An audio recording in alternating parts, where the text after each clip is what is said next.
little big pair. And when you, they gave out what they call conditions when you took the exams. Well, if you were down where you didn't make above a C, if you made A, B, or C, you were all right. But if you made a D, you had to retake the exam, and you may stay in the same grade. So you may not pass. But anyway, what he would do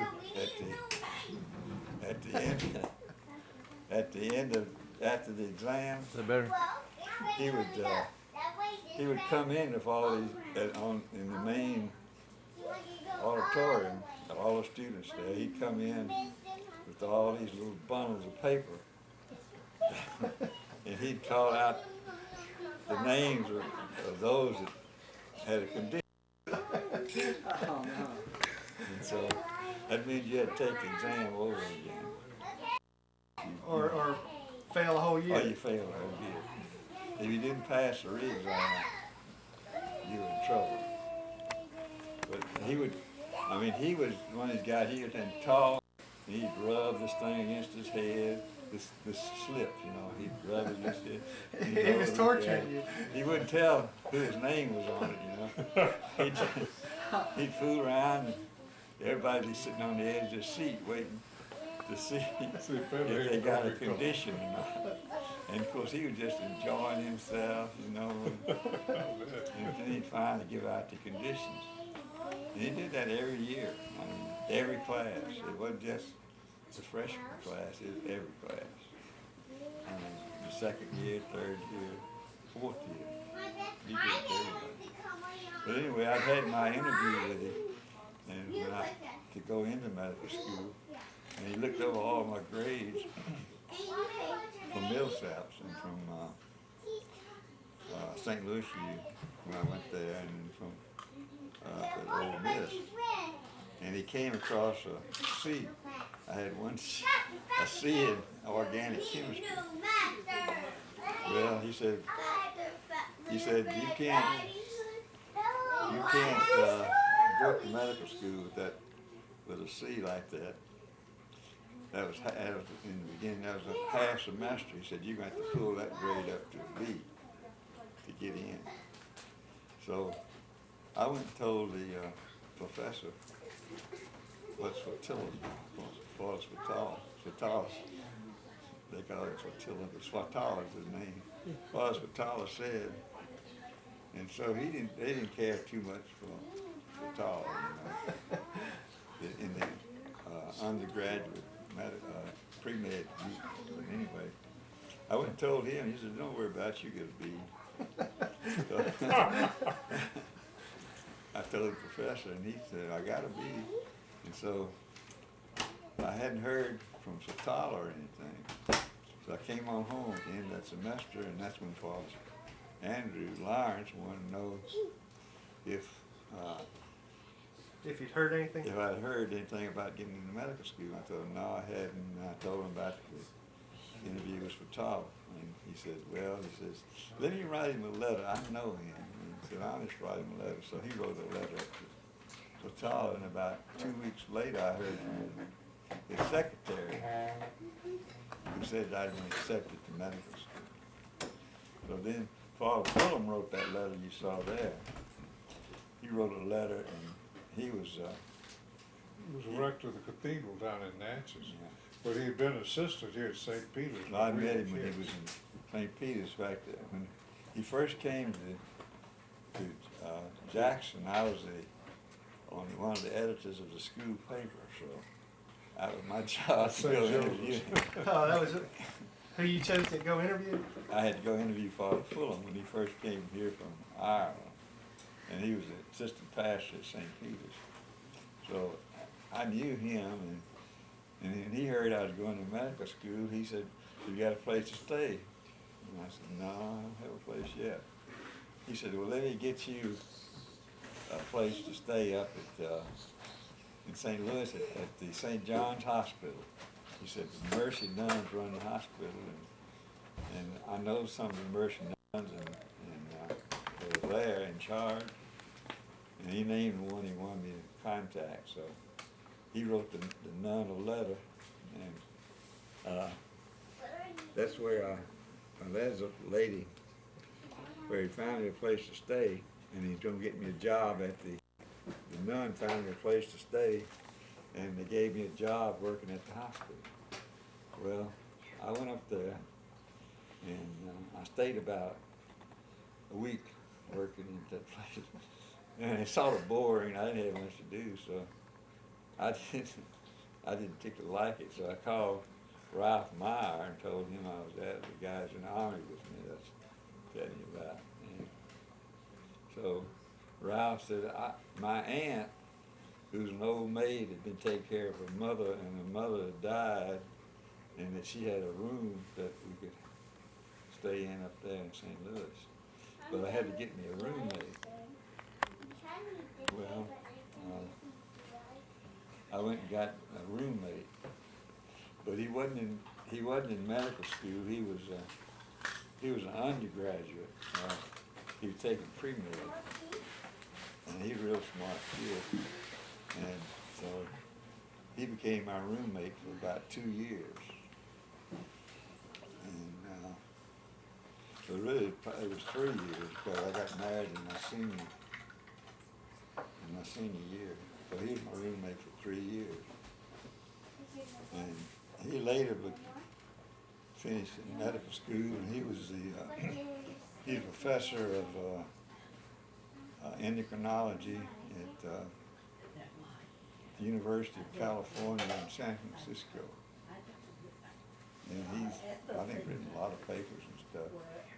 But he was a real nice guy, but I haven't been able to contact him since. He wrote me a letter from over there and where you were in Iraq, Iran. Yeah, Saudi Arabia. Well, no, he was in the where Hussein is. Oh yeah, Iraq. Iraq. He was in Iraq. And wrote me a letter from Iraq when he was a visiting professor about a year after he'd gotten married. They sent him over as a visiting professor. And he wanted me to contact some of the Iraqis that they'd sent over here to the University of Medical School and sort of show them around town. And I tried to contact them, but they weren't at the medical school, so I guess they never made it over here. But he thought they were coming, one of his students, two of his students he thought were going to make it over here. I don't know if they ever made it. I tried to find them, they wasn't after them. But anyway, I hadn't been able to contact old John since he was my roommate. What year did you start medical school? 47, and got out in 51. No, yeah, 51, 1951. But about the war, you know, we trained out there at Riverside, California, at Camp Pond. And it was right across the street, across the road from a big air base where they had it really easy over there to march. The Air Force always has it They easier. always had it easier, and we did. We were out there at Camp Han, which was just a makeshift army camp out at on the edge of the desert at Riverside. What was it like being from Mississippi going to California? It wasn't too bad, because the only thing that bothered me was most of the nights were real cool on the edge of the desert there. But the weather was not bad. The only time we had any problem with the weather was when we went to the desert, into the center of the desert to Camp Irvin. It was called Camp Irvin. Now they got it called Fort Irvin. Yeah. Now it's a fort. And, they still do desert training out there. What year was this? And what time of year? This was, let's see, we left here, I think, in the fall, must have been in the fall of 43. And went out there and stayed about, I guess I stayed about a year in California in training. Seems like it was about 8 months. And you were 18? Is that 18? When I went in, and then it wasn't too long after we were out there though, I guess we were there about 6 to 8 months before they shipped us over to, told us we were going to, not going to, the desert was, but we were going over into Germany. We thought we were going to the South Pacific or something. But they sent us to Germany instead. Tell me the story on how you decided to become a medic. Oh, medic? Yeah. Oh, okay. Well, we were out there on the desert.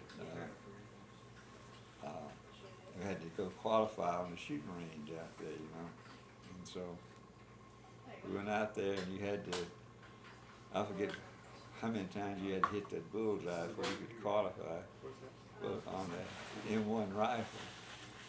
The M1 rifle made your shoulder pretty damn blue. It kicked pretty bad. But anyway, we went out there, and the day after I had qualified on the damn range, I came back in, and the captain, our commanding officer, called us all out in formation. And he wanted to know if anyone had had any experience in medical experience. So I'd always been told when I went in, don't volunteer for a damn thing. So They still say that. that went through my mind a couple of times, and I said, oh, what the heck, it's better than that damn firing range. It couldn't be any worse than that firing range. So I held up my hand, and he says, the captain came over to me and says, what experience have you had? And I said, well, let's see, I've had a year of pre-med at Millsaps College in Jackson, Mississippi. He says, go report to the doctor. I didn't know what he wanted me to do, so I went over to the dispensary, and old Sam Parker, he was a nice fellow from North Carolina. His hometown was a town called Pine Top, North Carolina. But he was real nice to us, and he was just like a daddy almost. Well, his job was to train us in medical training and stuff, to give us all the stuff we should know to be a first aid man and to operate a dispensary and all that. So we had classes every day instead of drilling. We had to drill still, but we didn't have any KP. So we got out of KP, we got out of guard duty, so we still had to do the drill. But we did get out of KP and did get out of guard duty. It's amazing how that one decision probably changed your life. Well, it probably did, because I still was interested in medicine, and I had a good experience working in the medical corps. And I learned quite a bit of stuff, while I was working there. Did you work with Dr. Gordon before that? No, I hadn't worked with him. You hadn't worked with him? No. But anyway, old Sam was real good to us, and he taught us, and he was just out of medical school, Sam's still living, so he couldn't have been over 4 or 5 years older than I am. Just that few years of experience at that age really made a big difference. Yeah. But he was real good, and when we were all glad to get to be in the medical corps. We were just about 8 or 10 men under his direction. And they gave you had, I think, 2 medics assigned to each company, and there were 5 companies, headquarters and A, B, C, and D company. In the battalion? In the battalion. Do you remember what battalion you were in? Or what company? We were in I forgot, I think I was in headquarters attached to the headquarters company. Headquarters. But when he went overseas, he was in the 8th Army. No, we joined the 15th Army when we got there. When we got over into Germany, we became a part of the 15th Army. So you left California? We left California, put us on a troop train for about 5 days or 7 days, and we finally landed up there in New York City. We were about, I guess, 5 to 10 miles or so outside of the city. I forget the name of the camp that we're in. We were there about 2 weeks. On Long Island, probably. We got to go to see New York, about 4 or 5 times while we were there. they didn't let us out too much. But I did visit the Carrs, Della Soda, Laura Carr's husband to be. He was not, I don't think he was married to Laura then, but he was down here from New York training out at the ordnance plant where Joe McKay and Della Soda were buddies. But anyway, I got to visit his family while I was there, and I got to go to the Rockefeller Center, and that's really about all I got to visit. I didn't get to go to see the Statue of Liberty or anything like that, but I did get to see it when I came back in. Coming from overseas, I did get to see the Statue of Liberty. It's like I saw it the same way on the Just another immigrant coming in, huh?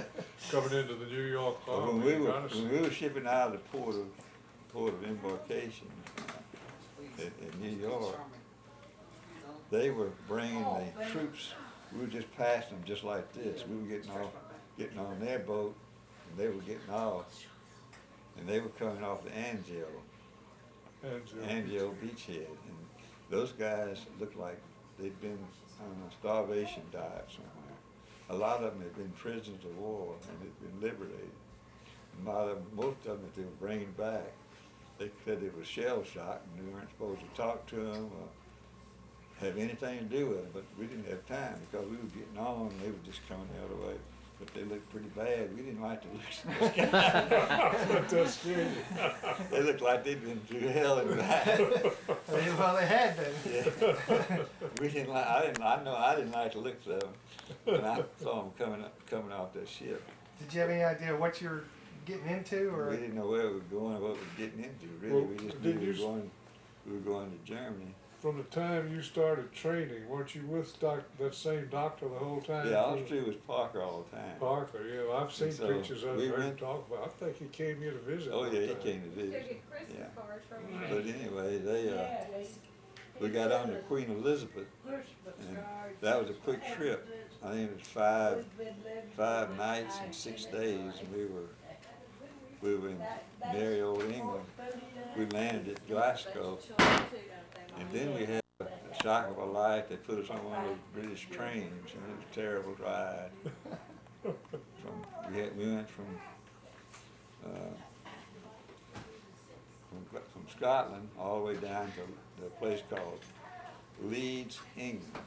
And Leeds was a little small town, but it'd been an army base, a British army base there, and that they had given that to us. What part of England is this? Oh, I think that's down south of England. Down south? Down below London, isn't it? Yeah, I think it is. Well, I'm not too familiar with the geography over there. I imagine it's pretty close to the coast, to France and that area. No, that's close. On that end, on that side of England. Just, Well, we were. You were at that camp, but then from there you went across the channel, didn't you? We didn't, that camp was a good little bit from where we shipped off from England. We shipped out of Southampton going to Southampton, that's the main. I shipped out of Southampton myself. That's where we shipped out of going to France. But the army base that the British gave